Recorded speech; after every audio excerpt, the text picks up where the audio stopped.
and the tyrant sun that reared from barbed wire spewed flame that charred the idiot crops to depression. George is important because if a people don't have the language to voice themselves, you can't see yourself. Words are being for us. So George puts people into words, and that brings people into being, and that makes people's lives matter. The first time I really encountered George was as a reader.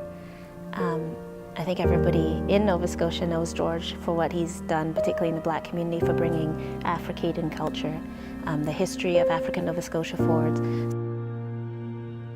Now that George is a parliamentary poet laureate, and now that George is a E.J. Pratt chair, now that George is at U of T, which he had to fight for, he said, people never thought that this was a legitimate area of study. There was never any grants, there was never any support, because he was talking about African Nova Scotia, and nobody thought that was a thing.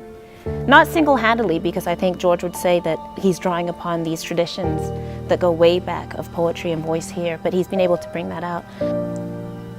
Clarke is not just a central figure in Canadian Lit, he's a pivotal figure. More than anyone else I can think of, Clarke has allowed us to celebrate the rich and vibrant history of African Nova Scotians and African Canadians. There's a line in his collection, Eyeing the North Star, where he says that for African Canadians, race per se is not everything, but the struggle against erasure is.